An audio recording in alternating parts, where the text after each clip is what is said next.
settling in Canada is considered as one of the most excellent option. Canada provides one with a stable environment and an optimism of a brighter future. Pero hindi madali makakuha ng Canadian visa.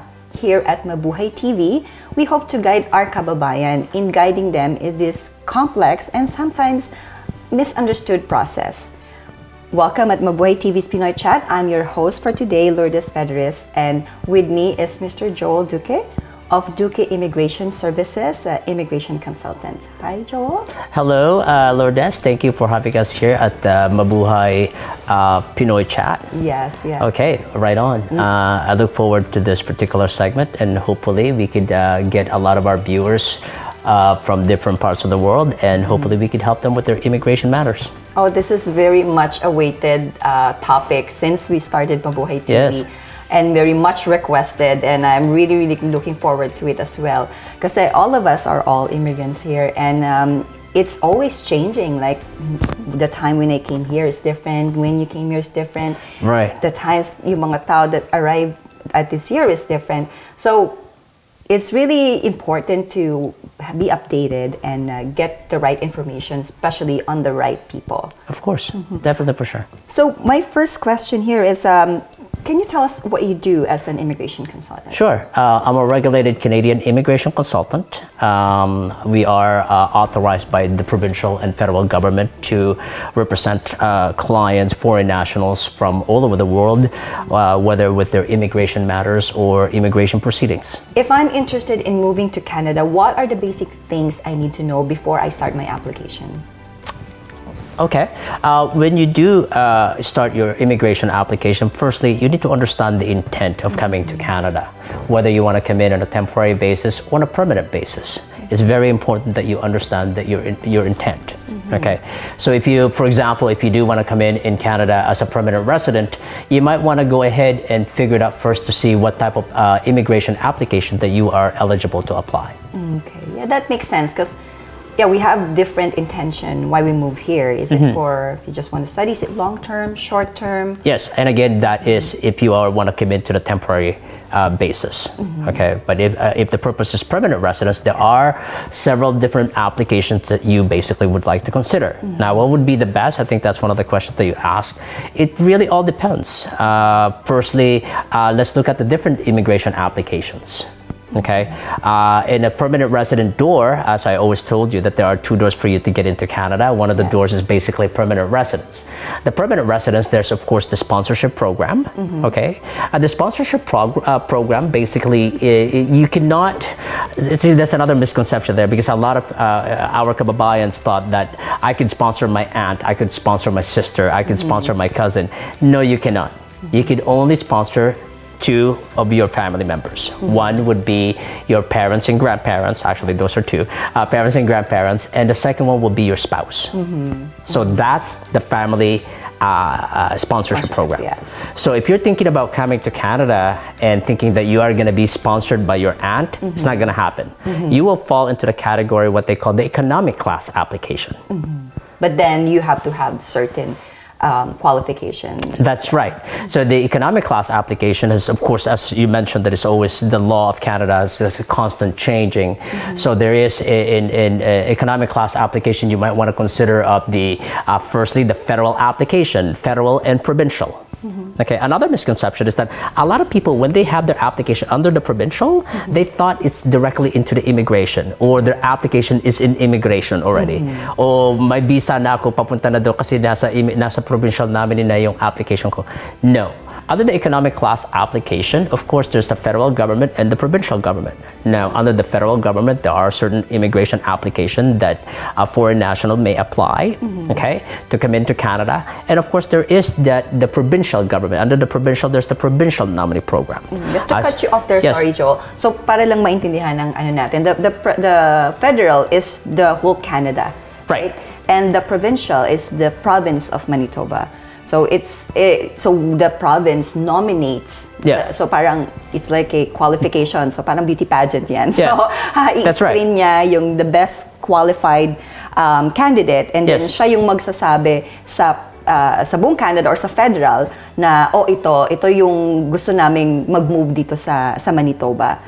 Yes. Is that how it Yes and no. Basically, the federal government, they have their own immigration application, as I mentioned, and then under the provincial government, they have that nominee program or nominee application.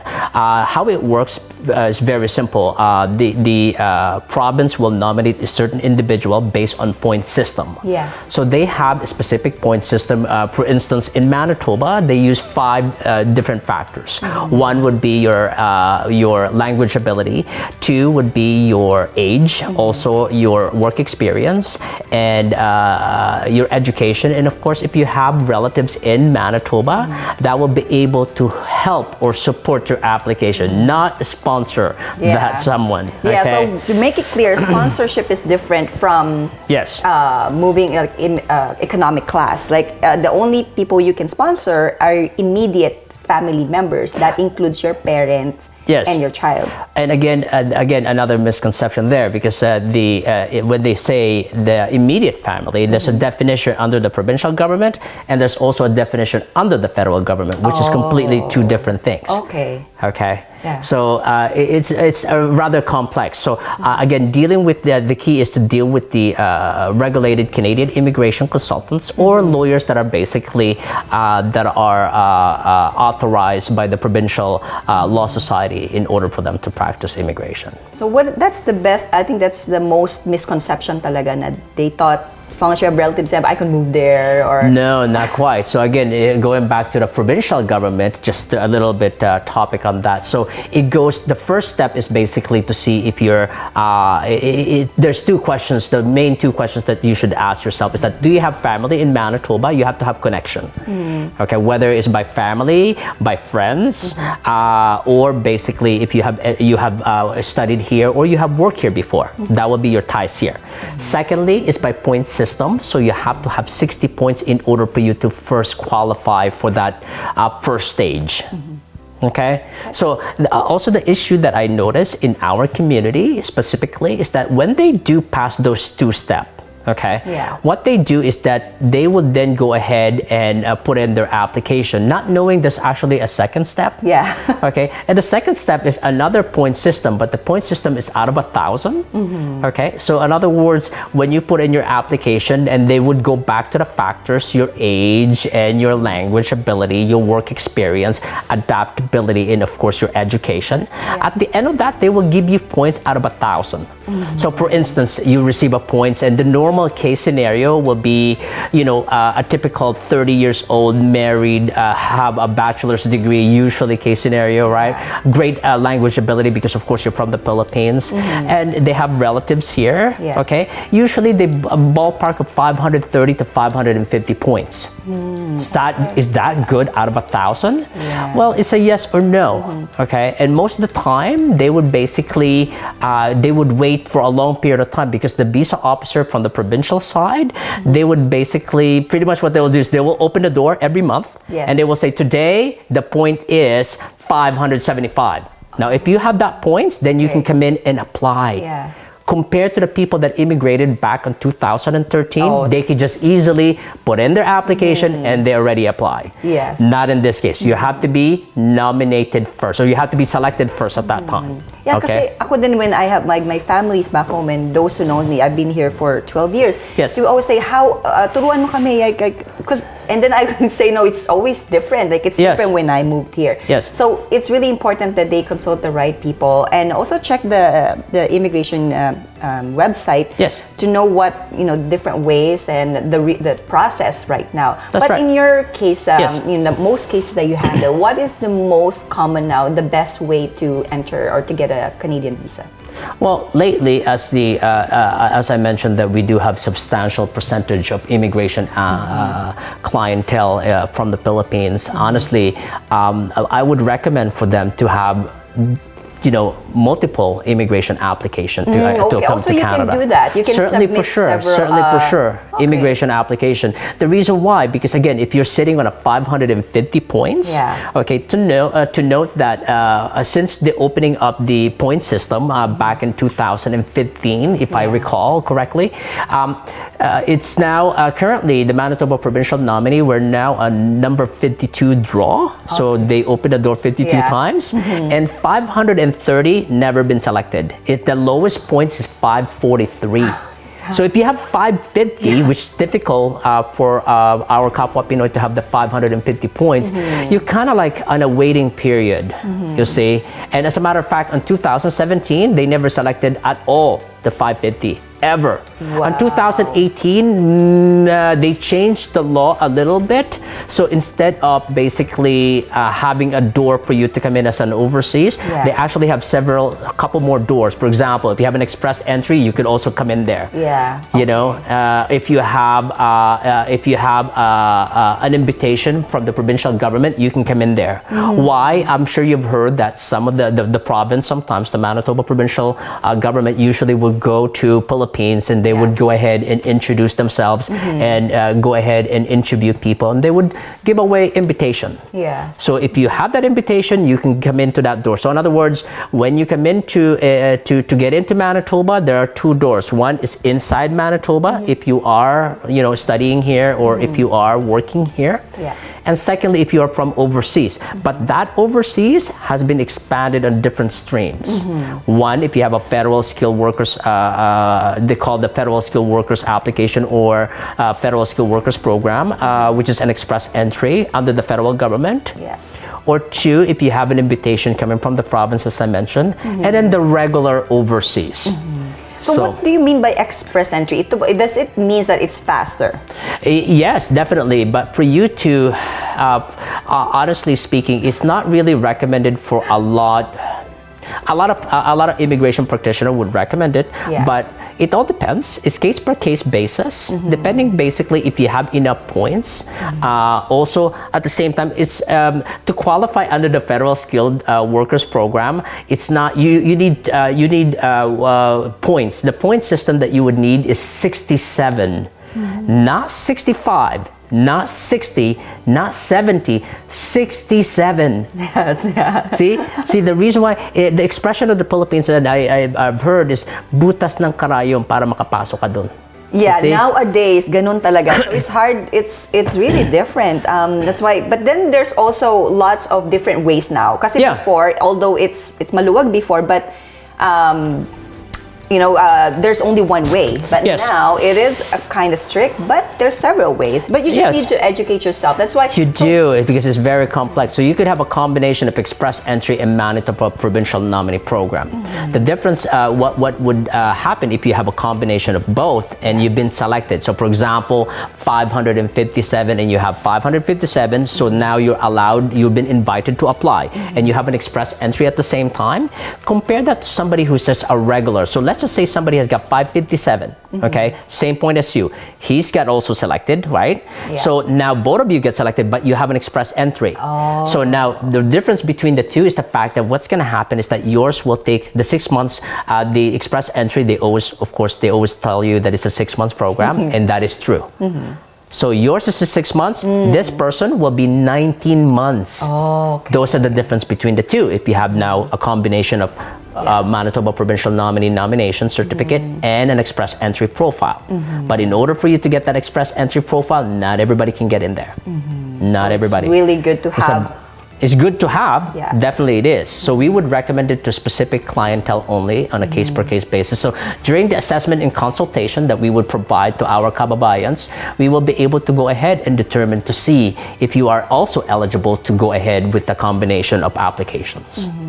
That's good to know. Like we can go on and on with this one. We could, yes, definitely. But this one is a good start. It's basically you need to know first if you are qualified, and if you have enough connection. Yes. qualification, and educate yourself, knowing what you have, your qualification, your Yes. connection, I guess your resources as well. Yes. Then you can decide ano yung best way for you Definitely, to for enter sure. or Yes, to get an yes, immigration ma'am. visa. Definitely, for sure. Okay, that's good to know. So for last one, how as an immigration consultant can help our kababayan in this process? Like, what are the advantage in consulting or getting a service of an immigration consultant? Right. Firstly, the assessment and consultation, which I think is highly recommended. I've heard of people doing, Joel, do you do a 20-minute or 15-minute consultation assessment? I don't. I personally don't. There are others that do, but having to be as an immigration practitioner for the last 4 years, I find that I don't think that's the best way to do. As an example, we had a client that came to us and simply we did not do an immigration consultation and assessment with this person. And what happened was, at the end of the day, we are not able to figure out that the documentation is actually incorrect. Although she is fully qualified, but we run into more problems because the fact is her name, for example, is Mary Grace on one document, and then the other document is just Grace. Yeah. So that is a major, although you are fully qualified, now you could be delayed for another year or two. What happened if the law changes during that time? Yes. Tough luck, unfortunately. So as an immigration consultant, it's best for them to do, before they do anything, or before. Yes. Because they might do some damage under application. Exactly. Irreversible damage. Yes. They can't do anything anymore, even though they already gone through all the process, tapos later on, That's they made that mistake. Exactly. And that's another thing also that we find. A lot of our kababayans, they come to us on a second opinion that they have dealt with somebody before. And at the same time, we figured, well, thank you for dealing with us now. But to be honest with you, if we are to dealt with you in the beginning, we would not represent you at all. Why? Because you do not qualify. Or you only qualified on the first stage. And your points is way too low on the second stage.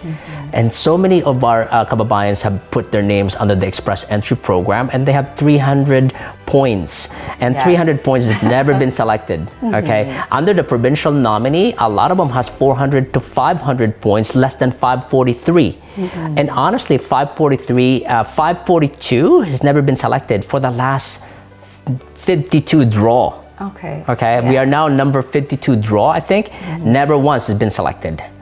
Okay. So now they wasted their time, they wasted their money, they talked to their friends and relatives, I'm going to Canada. Never gonna happen. Okay? And they're shocked. And the thing is, what's more important also is our kababayan here in Manitoba, they come to us for help and say, I would like to bring my nephew and my nieces here, and we have spent money already and send money back home for passport, for everything else. And, it's not just one person, it would be a combination husband and wife with 3 kids. So the cost is huge, right? So by the time they get to us and we do an immigration assessment and personal comprehensive assessment and initial consultation, we find out that this client do not even qualify at all.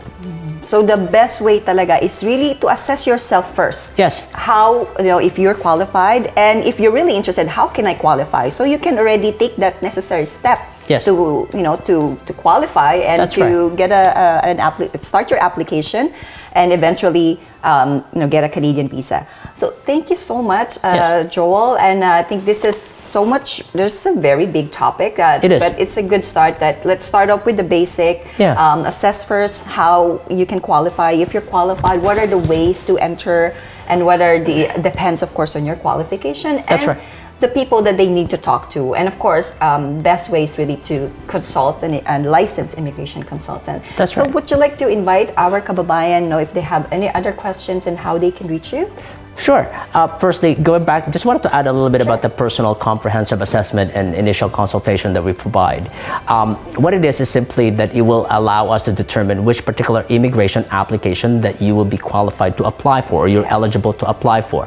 Whether you want to apply under the federal application or a combination of both on federal and provincial. Or perhaps maybe it's best for you to come in first under the temporary residence, and when you're inside Canada, then apply for permanent residence there. Yes, yes. So those are what we could do under that personal comprehensive assessment and initial consultation.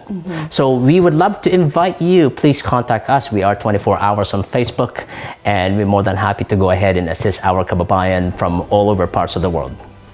So thank you so much again, Joel Duque. Thank you for having us.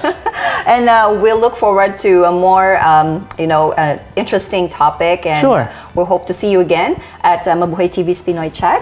Maraming salamat po sa mga nanood sa ating mga previous episode at Mabuhay TV's Pinoy Chat. And we hope to bring you more interesting topic in the coming episodes. Thank you, and I'll see you again. Thank you for having us.